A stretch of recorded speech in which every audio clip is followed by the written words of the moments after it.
Thank you all for coming. So, just a little bit about myself. As Lauren mentioned, I'm very familiar with the CASA programs and helping child welfare organizations. About 10 years of my career have been either at a CASA program, consulting for a CASA program, or helping another organization that helps abused, neglected children. I've worked at organizations that have had annual goals of less than $1 million. Fast forward to today and my current role, we have a campaign to raise $350 million over the course of the next few years.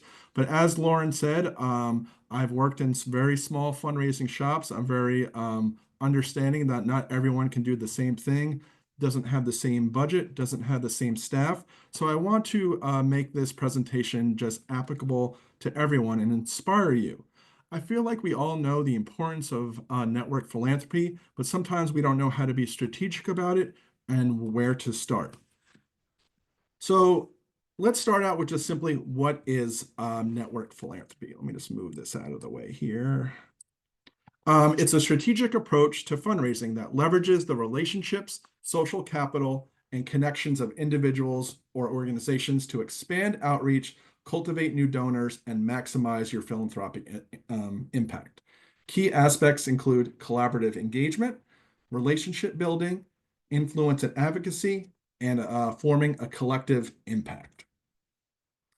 So why is network philanthropy important? There's several reasons. Let's talk about the first few on here. Especially as a fundraiser, I should mention that a big part of my job is I'm a strategic partner to fundraisers. So even though I'm not a frontline fundraiser myself, essentially my job is to partner with fundraisers and set them up for success. So I often hear about the obstacles that they face, and I try to help navigate them around these problems that they have so they can achieve success in their portfolio. So the reason that I've seen firsthand why network philanthropy is so important is because it does form that warm introduction. Someone from your inner circle is able to connect you to someone that otherwise would have been a cold outreach. You know, we've all been there where we send an email to someone out of the blue, and on their end, you're probably thinking, who is this person? Is it spam? It goes far greater when someone can enhance your credibility, create trust, and advocate for what you all do. It's a very efficient and effective process. I've seen it have great ROI if you're really strategic and steady with how you unroll your network philanthropy plan.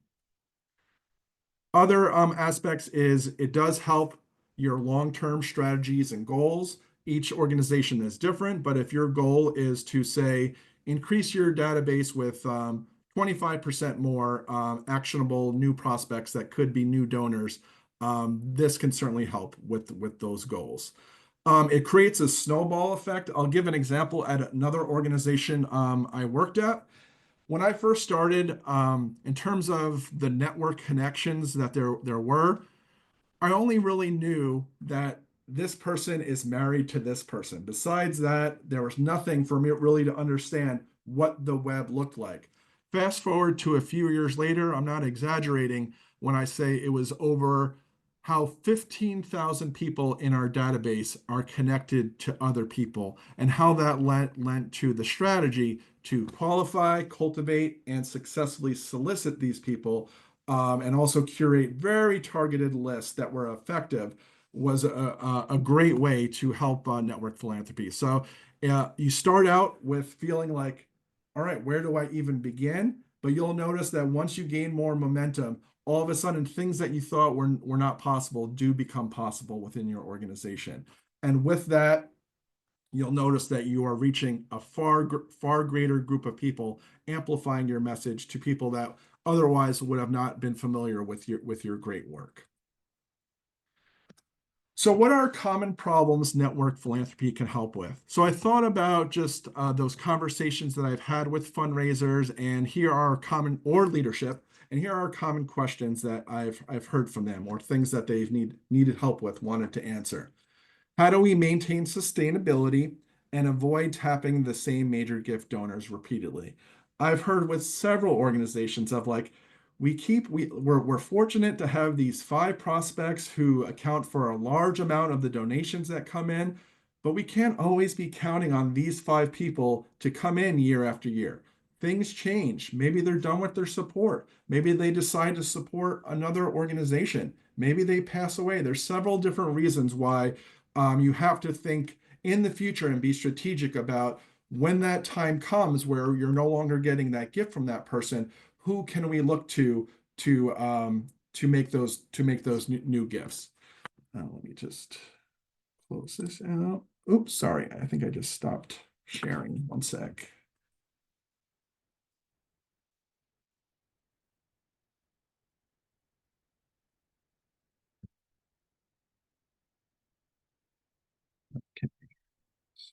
Okay. And then how can we identify new high potential donors that are actionable? And I want to underline that word actionable. You've all been there, especially if you're a fundraiser where someone says, oh, you should have, Bill Gates would be interested in what you do. You should have him in your portfolio or ask him for money. As we know that if there's no way for this prospect to be actionable, if it's just a name on a piece of paper, it doesn't really do us any good. So network philanthropy helps take a prospect and turn it into an actual plan, a strategy to turn that person into a donor. Okay. Keep. Let's see. Sorry, keep on. Is my screen showing when I do this? It keeps on disappearing for some reason. We can see it Okay. just fine. Okay. Yeah. Okay. Great. Sorry. And then how can we grow and diversify our donor base? Like I mentioned before, you might have a goal of increasing your database by a certain size. If you have a database of 1,000 people, you've often had conversations about, well, with 1,000 people, there's only so much opportunity there. If we're doing direct mail or e-solicitations, or if we have a series of asks throughout the year, with those 1,000 people, if we're not proactively at trying to grow our network, that could be a problem. When I refer to diversifying your donor base, I mean that in several ways. Diversifying might mean um, everyone that we have in our database is from like a similar background, or they are of all the same age, or they have the same interest. Being targeted in your network philanthropy can help diversify your portfolio. I'm sorry, diversify your database to get different type of potential donors that would be interested in different opportunities and initiatives with your organization. Other problems it can help with is how do we engage volunteers without making them feel uncomfortable about asking for money? A lot of the times people are in your inner circle. Maybe they've been supporting you for years. They're passionate about your work, but they don't have a background in fundraising and they've never asked someone for a donation before. This is a way to equip them with what they need and figure out other ways they can help without being the one having to solicit for donations. Let's see. How do we know which prospects are worth pursuing? Tapping into our inner circle is an excellent way to just socialize a group of names with your inner circle and having them provide intel or intelligence on whether this is a good prospect for your organization. And also, how do we leverage, in terms of organizations and organizations, companies, and foundations, how can we leverage partnerships and collaborations to grow our donor pool? Simple steps to getting started. So, like I've mentioned, I've been in very small fundraising shops and still had to pull this off. I've been in teams that were much larger, but I want to just make this as least overwhelming as possible of what you need to accomplish this. You just need to start one fundraiser, one outward facing person, or a relationship officer that could be the one having these meetings with people in your inner circle. It's helpful to have one support staff, whether that's someone like your database coordinator organizing that information in your database, and also creating clear mission and goals. And what I mean by that, I'm not referring to the mission and goals of your organization, which certainly are important. What are your mission and goals for instilling this network philanthropy plan? Is it to acquire new donors? Is it to build your volunteer base? Is it to spread awareness? Or is it all three? and what are you looking to accomplish with those goals? In the case of new donors, if you're saying we want to bring in 100 new donors over the course of the next 2 years and grow our database by a certain amount, then you have an objective, a goal in mind that network philanthropy can help bring you towards. You want to define I keep mentioning the word inner circle, and we'll go in a little more details about that, but you'll want to define who is in your inner circle. And if you are just, say, one fundraiser and you're in charge of network philanthropy with the support of someone on your team, I want you to first think about, rather than thinking about, well, Eric, there's 100 people in my networks, and I have no time with all the other responsibilities I have to, understand what all their networks look like. Make it easy for yourself. Just to identify maybe 5 to 10 people. Like if you haven't asked your board members to sit down with them to explore their networks, that would be a great group to start with. Think about people that you feel like would have great networks, are influential, and would know people that would be more likely to support your CASA program. You're going to want some kind of database management system. I understand everyone uses different databases. Maybe you use Access, maybe you use Excel, but some way to, as you learn more information about your prospects, that you go back and capture this information in a centralized location. And then lastly, you're going to want to provide some kind of engagement toolkit. And we'll talk more about this later in the presentation. Ideas to really, truly activate your ambassadors. So while they're out in the community, they feel equipped to talk about your organization and introduce people to your organization. So who is in your inner circle? Your leadership and staff, certainly your CEO is a great figurehead and likely is very close with the board members and other people in the community. Obviously, your board of directors and advisory members. In terms of loyal and major gift donors, I wouldn't just say anyone who's a donor to your organization is in your inner circle.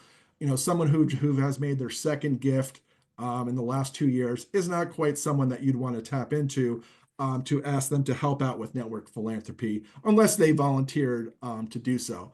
But if someone has been giving to your organization for a number of years or has been made very sizable investments in your organization, these are the people that you should be asking because they've had an opportunity to see the impact, to attend your events, to read your publications, to truly understand why they should help out and expand and increase the impact of your organization. Let me just get rid of that. Perfect. All right. And volunteers, such as your CASAs, former beneficiaries, could mean former foster youth, and just start thinking about who else you would consider in your inner circle, because it is unique to every organization. Okay. List reviews with your inner circle. So we're going to curate a short list of prospects. It's going to be manageable. I've seen list reviews kind of in the 25 to 50 range of 50 names, 25 to 50 names that I have someone in our inner circle to react to. It all depends on how much time you have with this person, how well you know them, but you do want to be respectful of your time. The last thing you want to do is say, hey, board member, here are the 500 people that we have in a portfolio. Could you help us out here? We should take a much more tailored approach to that. So what should that list include? Confirm prospects you know they have a connection to. How did you learn this? Sometimes it's just simply word of mouth. They've shared this with you. You've seen them at events together, or you did a little research on them and you explored what other boards that they're on. You can also include prospects that they may know based on a similar background. Let's say you have a prospect and you live in the Los Angeles area and you have a good prospect that you think would be a good prospect, but you don't have a pathway to them. And the person you're reaching out to also has a background in law, also lives in the in the LA area. This is a person you can ask, hey, do you know? Or is there anything you can help us out with this particular prospect? I also include, let's just call this my wish list of top cold prospects regardless of their known connection to your inner circle. The only caveat I would put there is it would make more sense to, if you're sitting down with someone in the LA area, to not be talking about prospects in San Francisco or San Diego. So when I say that, just saying, here are 5 people that we know what could potentially be interested in our organization, and we're just socializing these names with our inner circle to find whether they have information they can share or can provide a pathway. I've seen this work several times where I'm like, all right, I'm including this name on this list review. The chances of them knowing this person are quite slim, but sometimes they often do surprise me or provide me new intelligence that I otherwise would have never known. And then lastly, this wouldn't be on your list to begin with. Just always end that meeting with inquiring whether there's anyone else we should know about. Is there anyone we didn't cover, new recommendations of people that we should be looking into as potential prospects, donors to our organization? So what are the goals of this list review meeting? You're sitting down with someone of your inner circle. What are you trying to accomplish? The first thing I would say is be transparent in your objectives. The last thing you want to do is create some kind of bait and switch where the person you're sitting down with is under the impression that you're looking to acquire more volunteers. Fast forward a month later, you're asking for the person they recommended for a $1,000 gift. If your goal is both volunteers and donations, just kind of lay that on the table in the beginning so we're all on the same page. Because what, in terms of being transparent with our objectives for the rest of the meeting, this is going to help determine what level of willingness this person is willing to assist you with network philanthropy. You're going to want to, as you review each of the names, you're going to want to assess the strength of the relationship. And that means, do they know this person to the extent where they are willing to be a door opener here and provide an introduction? Or is it a matter of, yes, I know this person, I don't know them that well, but here's some good information that you can know about them. You want to gather key insights. So as you're discussing each of these prospects and they do have a relationship with this person, you're going to want to find out things like, what do they think their motivations are? Could they share what their interests are? Is this a type of person that has shown they have an interest in supporting foster youth? And if so, in what type of way? You can get really specific of is there anything they've supported in terms of homelessness, mentorship opportunity, mental health. All these things really create a kind of a 360 picture of who this prospect is. They might, depending on who the person is, they might be able to provide key indicators about that give you a sense of this is the type of person that could make a transformational gift to your organization, or even share, I know this person has made a gift of this amount to this organization where they serve on their board. Determine their level of willingness to assist. So what I mean by that is, are they offering to host a small dinner and invite their people from their own network to an event? Are they saying that they are simply just going to take your toolkit and advocate for you as they are just kind of socialize in their normal lives in the community? Are they saying that the people that we talk about, Eric, I am going to send an introductory email connecting you with this person and talking about the great work that your organization does? So determining how they're going to help is certainly important, and getting on the same page about that. Providing that engagement toolkit, which we'll talk more about, and then defining clear next steps. You want to leave that meeting being on the same page of what is going to happen next. The last thing you want to do is talk about prospects and not be on the same page of who's on first and what action is to be taken to explore these new relationships. And lastly, like we talked about, the importance of recording all your discoveries in the database. So here is what a list review could look like. This is a real format that I use, but all this information is fake. So let's just say that in the top left, we have Craig Dennison. He's a board member at California CASA, not a real person, and he's a general counsel at Ascend Partners. You notice on the right side, I have the connection levels, and that speaks to that strength of relationship that we talked about. Is this a level 1 relationship where it's a close contact and they're willing to introduce and or help build the relationship? Or is it a matter of, I know of them. I wouldn't say I'm like best friends with this person. I could help you out if necessary, but it wouldn't be as impactful as my category one relationships. Thirdly, it's someone that I might have met here and there. I'm definitely not the person to help you out with that pathway, but I do agree that they're a good prospect and they might be able to provide you with other information that is useful in you trying to qualify that new prospect. So let's walk through a few of the examples. In the case of Susan Benning, who wound up on our show list, she's a family attorney in the Bay Area, and it's someone that Craig has mentioned before. That's how she appeared on the list. But now we want to be actionable and sit down with Craig and talk about the strategy of what we can do to get Susan Benning interested in our organization. He mentioned she's a close friend.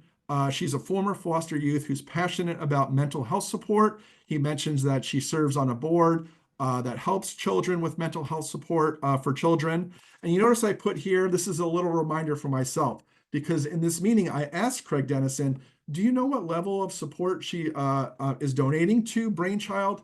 He did not know. This is a little reminder for myself when I go back in the office, either myself or someone that assists me, to try to find out, is there public information out there to get a greater understanding of what level support she is supporting Brainchild. In terms of the next step, Craig mentioned that he's going to see her at an external event next month, and if she's interested, he will provide that introductory email.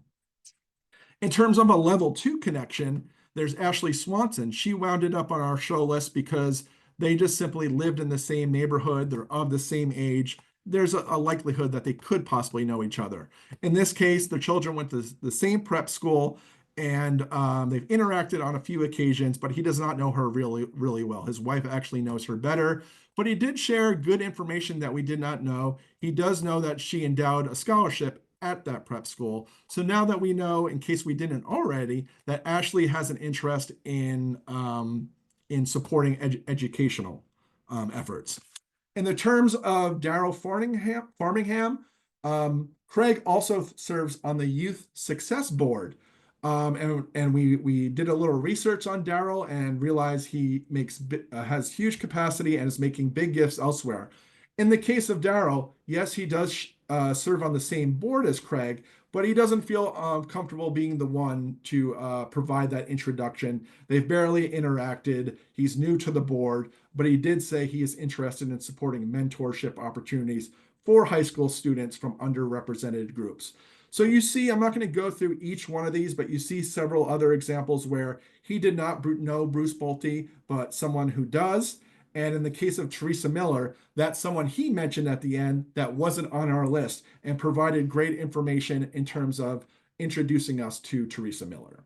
So here's just a general snapshot of what template you can use to build your own show list or list reviews. So now that we've gotten this information and we're back in our office, whether it's us or someone supporting us like a database coordinator, what are some of the data points that we can organize to keep ourselves for future reference and not lose sight of this important information that we gathered at this list review meeting? We want to map the relationship that if Susan Benning has a profile and Craig Dennison has a profile in your database, we want to create some kind of way to say, hey, there's a connection between these profiles that you should know about. In this case, we learned that these two are friends. It could say that they are family members. It could say that they are colleagues. There's several different relationships that we could capture in the database, but we do want to know that there's a connection between these two. And that's the beginning of expanding that web of connections in your database. You're going to want to assign some kind of score, an attribute to that relationship. When you open up Craig Dennison's profile, you might see that he has 50 relationships you know about in the database, but only of those 50, there's 5 that he's willing to help us out with. And those are those category relationships. So you want to be able to organize your database in a way to know that in the case of these 50 people, it's these five people that we've talked to Craig about. I personally call them a show collection. It's not like an industry standard name, but it's a way of when I see a show list connection, it enables me to know that Craig is going to be playing a big part in this strategy in either qualifying, cultivating, or helping with the solicitation of this prospect in the future. We're going to want to create a new action. Usually it's going to be a strategy action, and this can just be a simple copy and paste from your list review. Capture everything, all the details that Craig shared with you about Susan Benning in her profile so you can easily reference it or anyone in your organization and you never lose sight of that information. You're always going to want to create, anytime you have a meaningful activity with someone in your portfolio or a new prospect that you're trying to get interested in your organization, you're always going to want to think about, all right, what is the next thing that is going to happen? And that is important for all fundraising.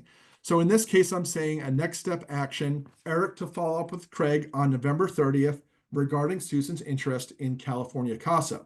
So when November 30th comes around, I'm going to get a reminder on my dashboard or maybe an automatic email in my Outlook, depending on how you organize yourself, as long as it's automated to remind you, oh, yes, a month has passed. It's time for me to follow up with Craig because I haven't heard anything. Is there anything he needs? Has he not had a chance to give me a download on what Susan said? We just want to make sure that we close that loop. So we're advancing all these relationships through the pipeline. Other information that you can share, that you can record, that now this person is no longer just a name on a piece of paper. We have a plan. We know Craig is going to help us out. Let's make sure we assign who is the officer in charge of that new relationship, and changing the prospect status from identification. This is just someone you identify that could be interested in your organization to discovery. When they're in discovery, that means we have a plan to qualify this prospect, but we have not yet had interaction with this person to determine their level of interest in us. And that doesn't mean in the first interaction that you are going to ask for $1,000 or whatever gift amount. It just means that they've provided a warm indication that they're interested in learning more about your organization.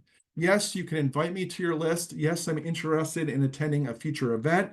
That's when someone finally moves from discovery to cultivation. And that's when the real relationship building between the fundraising officer and the prospect begins. And usually your inner circle's part in that doesn't end at the introduction. Usually they play huge parts in the cultivation and or the eventual solicitation of that prospect. We want to capture philanthropic interest. This is going to be unique to each organization, and you might want to start reflecting on what interest areas does it make sense that we start tracking on when we learn that someone has an interest in mental health services, education, poverty, homelessness, or whatever the case may be. I'll give you the example for my own organization. As Lauren mentioned, I work at a medical research institute. I want to create, and it's thousands upon thousands of people. And I want any time to determine what my pathway and what their interest levels are. So what I mean by that is I have my people coded as having an interest in neurodegenerative diseases. These are the people that are interested in Alzheimer's, Parkinson's, Huntington's. I have the people who are interested in specifically, say, cancer research. And I might even be more detailed of saying, this person is interested in cancer research, and more specifically, they have an interest in breast cancer, brain cancer, whatever the case may be. And then I have my group that is interested in cardiovascular health, heart disease. What that enables you to do in the future is, say, if you're pulling some kind of list for an event or a specific opportunity at a certain giving level, that you are reaching an audience that you think would be more receptive to this opportunity than just kind of throwing darts against a board and seeing what sticks. I mentioned before that I created a reminder for myself to find out what type of support is Susan Benning giving to Brainchild. And by just looking at public sources, I see evidence that she's giving to that organization in the $100,000 to $250,000 range. And that also speaks to their giving capacity. So we have an understanding of the potential of the type of gift she's already demonstrating. We already know she's seriously philanthropic. And then we also want to know a person's giving capacity. You don't need the fancy of tools to determining a giving capacity. And you don't need to like have a crystal ball to be like, well, Eric, I don't have access. I don't know what everyone in our database's capacity is. At least start somewhere. And at the very basics, just look at what philanthropy they've already demonstrated and any public assets they have, like real estate. Typically, what you do is any publicly available assets that you know about, you take 5% of that, and that determines a giving capacity. In this case, I'm saying Susan can give a gift in the 500,000 to $1 million range, and that means over the course of a 5-year span, a 5-year pledge. Everything that we've indicated indicates that she could give at that range. If she in year out is giving at the low end of $100,000 to Brainchild, we know at the very least she could potentially, not that she will, but she certainly has the capacity to make a $500,000 gift. If we did a deeper dive on Susan Benning, we might eventually learn that she is someone who could give at the $5 to $10 million range. But I want you to start somewhere. And it's for that same reason of interest levels that if you have, say, a $50,000 giving opportunity versus a $1 million giving opportunity, both for education, you're going to want to have some way in your database to separate out, okay, here are the people that we know that are in our web of connections that have an interest in education, but in this case, it's only a $50,000 opportunity. So this group is perfect because it aligns with their demonstrated philanthropy elsewhere, and it shows that they have a capacity at a lower level to still make an impactful gift. You might not want to ask for the person who can make a $5 million gift to consider a $50,000 giving opportunity. There's so many more examples, but that's just an example of how this data is used in the future to help increase your success. So let's give a hypothetical scenario here. Your boss, you are the database coordinator, and your boss informs you that a board member in the Bay Area would like to host a salon event for up to 20 people. The guest speaker wrote a book about higher education for foster youth. He let you know that we are entirely responsible for the invite list, and your boss says she wants you to create around 50 promising major gift prospects she can react to for consideration. If you're not organizing your data, it's kind of that same idea of you always tap into the same well, and you've been there before where you have a short list of you have this big event coming up and you keep on inviting the same 50 people over and over, and there's only so many events that they can attend to. What this helps you do is let's fast forward to what we can ask our database to query specifically people that we think would be most interested in this specific organization. We know that this event is made for major gift opportunities. It's not about increasing our volunteer base. So what are some questions we can ask our database? And I try to keep this as general as possible, realizing that we all use different databases. But in this case, in order to find out who in our web of connections we can invite to this particular event, I'm saying that they live in the Bay Area, so they have a zip code that begins with 94.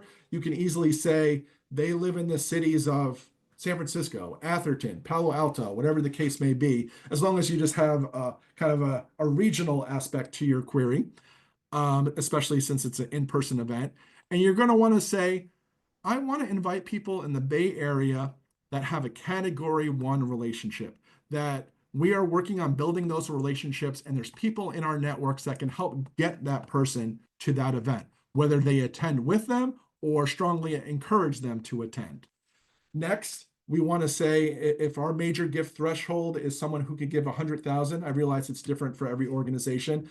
I want to say for this particular one, I'm going to set the threshold of people who can give at least at the $100,000 to $500,000 range. That's going to include the 500 to $1 million, the 1 million to 5 million, and so forth. And then lastly, if you want to be as specific as possible, as targeted as possible, you can say, and this person's philanthropic interest includes education. Now, I do realize in the beginning that once you start this, you might say, Eric, I need to create a short list of 50 people that could attend this event, but I only have 3 people coded in my database as having an interest in education. In those cases, of course, you would make sure you include those people that have an interest in education, but you don't have to restrict yourself. You can be much more broader. They live in the Bay Area. People we know can get them to this event, and we know that they have the capacity to make a major gift. I'm not going to go into great detail about this next one. This is pretty much, all right, you want to get people that you don't know well in your web of connections and hope of getting new donors interested in your new potential donors interested in your organization. But you're also going to want to invite your active portfolio assignments, people that you've already been building relationships with, and recent donors, people already that are in your web of connections that do have the capacity to make a gift of that amount and might have also an interest in education. So let's picture that this was an Excel spreadsheet. I created like this because it's a little more visually easier to follow. Picture that each one of these titles, name, affiliation, spouse, is a specific data source coming out of your database. And once you enter in the query, this is the output. So this gives your CEO, the head of your fundraising team, once you created that list of 50 major gift prospects, it gives a great snapshot of what the opportunity there is and how we can prioritize how we reach out to these people. In the case of Sheena Bowling, let's just say that this is another name that Craig mentioned. We noticed that he's the category of relationship. He's on our board. Perfect. He can help try to get her to that event. And just other information, a reminder, this person sits in our Chief Philanthropy Officer's portfolio. We talked about discovery and that she hasn't supported the organization yet. That makes sense. She's a new donor. We haven't got a chance to have any FaceTime with her yet, but here's the opportunity. We know based on our limited research that she could give at least in the $1 million to $5 million range, and she's demonstrated philanthropy at least in the $500 to $1 million range elsewhere. In terms of saying, if it comes to the point where you can say, and we know everyone here specifically would have an interest in education, provide an example, provide context why you know that to the person reading this list. In this case, it might say they endowed a scholarship for foster youth at the Thatcher School. So I talked about this a few times, and now I want to delve a little more deep into it in terms of after that list review, their help with you does not end there where they sit down and say, here's how I can help, here's the things we can do. You can truly activate these prospects and help as they're in the community, introduce you to a bunch of other people that you didn't even get a chance to talk about at that point in time. You want to make sure that you provide your key talking points and make it as easily possible. Make it 3 to 5 bullet points about exactly what your organization does and or that makes your organization unique. You don't want to provide them with a whole bunch of text. They're like, okay, I'm never going to memorize that. Easy bullet points that as they're talking about your organization, as they go about their life, things that they can easily remember to share with their networks. These are very busy people. Make it as easy and painless as possible for them to do that outreach about your organization. Provide, for example, a sample email where they just simply plug in that person's name, add a bit of personalization to that email, and send to this new potential prospect. You're going to want to provide them with an events calendar. Anything that you have on the horizon that serves as an opportunity for them to help engage this prospect and invite them to these events that you're having. You're going to want to provide impact stories because, as we know, nothing hits closer to home and really understanding what an organization does when you specify how this helps people. Like in the case of CASA programs, an article about a former foster youth talking about how their CASA played such an important part of their life that led to what what they have achieved today. It's those type of impact stories that really resonate, and enabling to giving those stories to your inner circle to share with their friends and family is certainly impactful. Before I continue, I should mention with a lot of these, it doesn't have to be hard copies. Like for next, we talk about providing annual reports, magazines, and brochures. If you're limited on your budget or if you don't have hard copies to hand out, these can all be virtual on links that are hosted on your website and so forth. So also, Social media. You'll be surprised how many people that are active on social media that are in your inner circle that don't follow you because they simply just never were asked. They don't know where to find you. So make it as easy as possible to say, hey, did you know we're on Facebook, Instagram, YouTube, and so forth? And encourage them to not only subscribe, to follow our organization, but also to encourage them to share with their networks. A great way to amplify your message.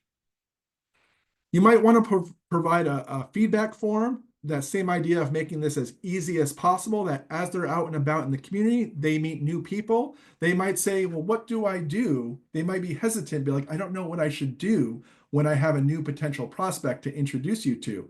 Who do I reach out to? What should I tell you?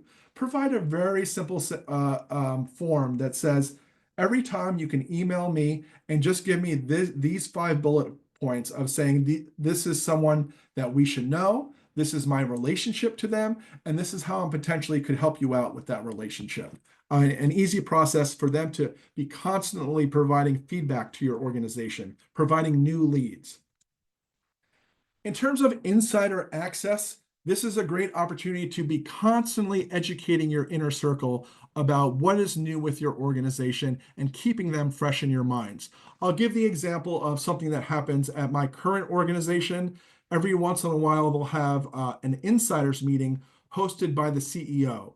It's supposed to be very informal in the sense of there's not like a presentation. It's just him talking about what are the latest, newest discoveries for them to be excited about going on with our organization and providing an opportunity for them to ask questions.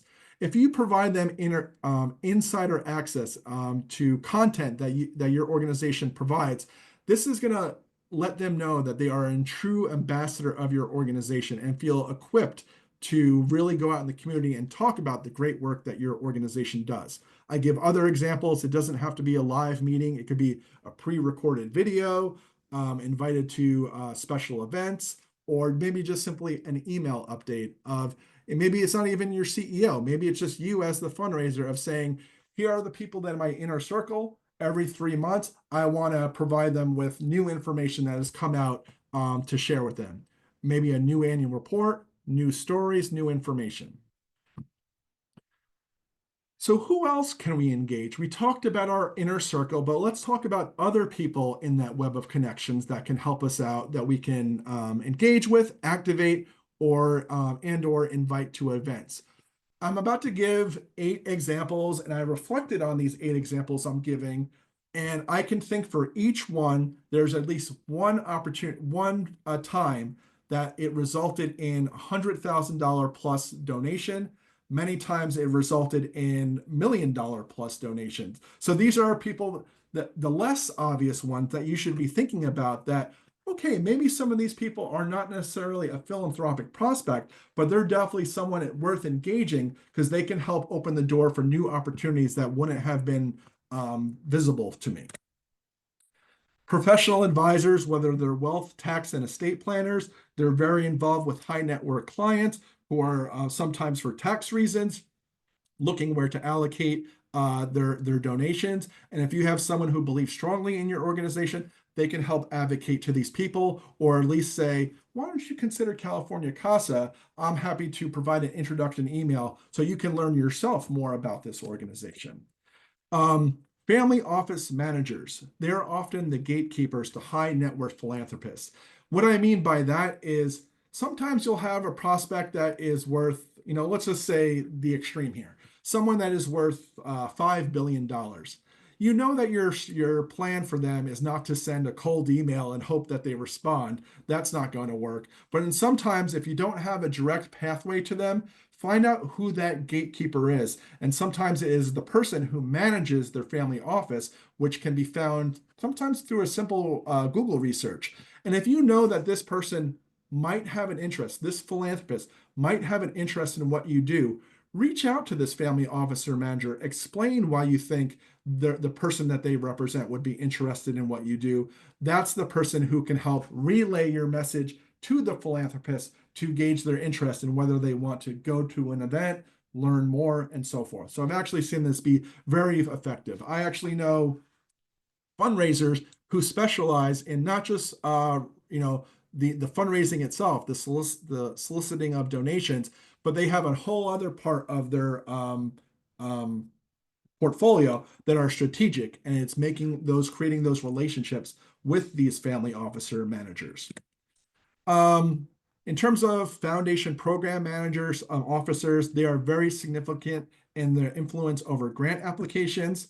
And on the corporate side, there's several different ways that a corporate social responsibility manager can help you out.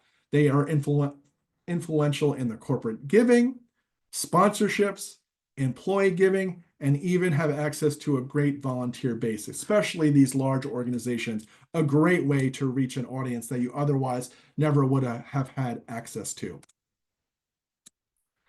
Some other ones. Don't forget about your influencers. Think about who is in your network or who you can reach out that you know is interested in your cause, and even better, someone that has a philanthropic focus. These are people that you're going to want to invite to your events and engage. Because what better that if they have a following of 20,000, 100,000 people on their social media channels and they're sharing your information, then your web of connections, your amplification of your messaging is reaching a far greater group than you ever were before. So taking in that time to really form those partnerships is worthwhile. You don't want to forget about your service organizations, Rotary, Kiwanis, making sure that you're setting up speaking opportunities with those groups, because just by default, the nature of someone being involved with say a Rotary, Kiwanis, that you know they care about their community and that they know people, like-minded people that are also interested. So I've seen this happen as well, where we made a relationship with say a Rotary president. He invited us 6 months from now to for one of our scientists to make a speech. And then in that audience were people who were generally interested in that talk about aging and neurodegenerative diseases, and that resulted in new donors. Here's a one that you might be like, this is one I wouldn't expect. Art dealers, luxury real estate agents, and auction houses. People who have FaceTime and cater to affluent clients may have charitable interest. In each of these three cases, I can think of a time that this resulted in at least a six-figure gift, where this person heard that this person is supporting, that they want to donate proceeds to another organization. I'm interested in helping children, but I don't know who to support. That's when this person who we've activated, speaks up and says, here's a great way to have your donations affect a great organization and help foster children. And this one's unique to the CASA programs. I feel like most of you are already doing this, but just understanding that judges, lawyers, anyone in the courtroom already have an appreciation and respect for the hard work that you all do, and likely that they're going to have like-minded people in their network who could be philanthropic and be interested in your organization. So we reviewed everything that you should do. Let's talk about some of the things that you shouldn't be doing. This I kind of talked about this one a little, but I can't stress this one enough. If you are keeping all that information in your head, you're doing yourself a disservice, you're doing your organization a disservice, and you're doing the future of your organization a disservice. Take that information. Don't just keep it in your head or in some spreadsheet that no one else has access to. So what is the problem? Relying on memory or informal notes can lead to missed opportunities, forgotten connections, and a lack of continuity if someone leaves. Could you imagine if someone did a good job of knowing who knows who, was leveraging a lot of relationships in your inner circle, but that information only existed in one place in their head, and when they left, it kind of felt like you were starting from the beginning. You don't know who Craig Dennison knows and who he can help you out with. So the solution is using a database, using some kind of systematic way where all the information is apples to apples that you can query on, that you can report on, that you can easily access to track relationships, the strength of those relationships, what insights you have on this person, and the progress you've made across the team in cultivating that relationship. Where are we? Where is this person in the pipeline to hopefully a successful solicitation of a major gift. So here, this one is sometimes a little controversial. It's centralized relationship management with one person. The reason I share this one is I've interacted with so many fundraisers in my time, and I have a little picture here of a dog kind of hoarding all the toys. And the reason I have that here is that sometimes I have fundraisers who say, I know this is a good prospect, but I'm not the one who is unable to reach out to this person, or I can't reach out to this board member to help create an introduction because this information is specifically for the CEO or the head of our fundraising team. If you find out, I want people who are leading the organizations to think about, um, let's talk about the problem first. If the CEO or one individual is the only person managing relationships, it can bottleneck the process, create dependency, and limit the scale to build those relationships. So what I'm getting at here is I want you to get to a point where you think about, yes, it's important. I'm the head of an organization. I need to have this close relationship with members of our board. But at what point can I bring in someone else and introduce them so they feel they're compelled, that they have a relationship, that they can work, that they can tag team with these people in our inner circle to help build our network? A lot of the times, our CEOs and the head of our fundraising teams do have the best of intentions of why they are protective of these relationships. But I want you to start thinking about empowering your wider team to build and maintain relationships, creating a shared responsibility for network growth. This enables you to plant far many more seeds than you would have had if everything had to go through one person. I've seen this work out well where, a new fundraiser is hired. Yes, it makes sense that you're not going to introduce them to all the new board members and your key major donors a week after they started. But once you've built that trust with that person, you know that they're able to speak about your organization in the way that you see fit. Empower your other fundraisers to build relationships with people that are in your inner circle, and you're going to see a great effect there. Focusing on immediate gains only. And what I mean there is if you are instilling true network philanthropy, this is the long game. It's not going to happen overnight. So the problem is only focusing on securing quick donations. This can undermine long-term relationships and spoil the relationship of both the person in your inner circle and the prospect. They feel used. If you don't offer any value to them, if you ask for a donation too quick, they're kind of treat you like you're let's say like a used car salesman or something, where you want to bring them in as a true partner, educate them, offer them value about your organization to the point where you don't even have to ask for a gift. They're already considering it themselves. Getting to that point is your goal. So the solution is taking that long view approach of relationship building, cultivating trust by offering value to everyone involved. All these relationships are important. Another problem is neglecting to follow up and cultivating those relationships. So we talked about making sure you're planting those seeds.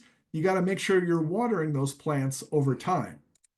So the problem is not following up consistently or failing to nurture those relationships post a donation can lead to weakened network ties with that person in your inner circle. And that person that did wind up making that first gift, it could be a one and done scenario if you didn't offer some kind of value, some kind of way to steward that relationship in hopes that they would at least renew or even increase their giving the next year. So you can't think of it as, hey, person in our inner circle, tell us 10 people you know, and the next day I'm going to ask them for $1,000. There's much more to it in terms of understanding the long game with building these relationships. So the solution, implement a structured cultivation plan to maintain relationships over time and utilize next steps to serve as a reminder and keep yourself on track. So that's something we talked about earlier. Usually we have the best intentions of, oh, it's all in my head. I know everything I need to do. But once you start getting into network philanthropy, you'll be surprised of all the pathways that are potential that you can walk down. And over time, you're going to forget about some of these opportunities and not seize on these opportunities to be introduced to these new prospects with the help of your inner circle. So I want to talk about to end it, some free resources you can use to explore your inner circles network. I'm very sensitive to the fact that not everyone has like a prospect tool like iWave, where you can say, I'm going to define in this database, in this program, everyone who is our inner circle. And then when I click on that name, it's going to tell me who has the capacity, also has capacity to make a major gift in their circle. It does the heavy lifting for you. Not everyone has that, and some will never have that. But that doesn't mean you don't have ways to explore and identify new potential names. And I want to provide some options for you. We all know Google, that's usually our first go-to is let me Google their name, see what's out there, see what I can find in terms of understanding someone's network and or the potential of a prospect. But I do want to point out that using Google Alerts is a great way. I commonly do it that anyone who I consider in my inner circle, the key major donors, our board members, I want to know anytime that they're mentioned on the internet and be automatically emailed about that article, whether it's they attended a gala and be like, oh, I didn't, they attended that gala. I didn't realize he knew that person. That's good information to know. Next time I speak with that board member or the next time I have an opportunity to list review, I'm going to ask them, I noticed you took a picture with this person at this gala. Is this someone you can help us out with, and or is there any information you can provide? LinkedIn is a great way to understand how people are connected. I'll give the example of someone I know who uses LinkedIn in a very strategic way. He has a very curated LinkedIn where the only people that he accepts connections with is people he knows well, fundraising relationships that he's developed over time, that essentially it's a kind of a representation of his own inner network. So when we have a new prospect that we're like, well, how do we get to this person? He simply just types in that person's name and sees who that person is connected to in his own network. A very great way to find out pathways connections you otherwise would not have known about.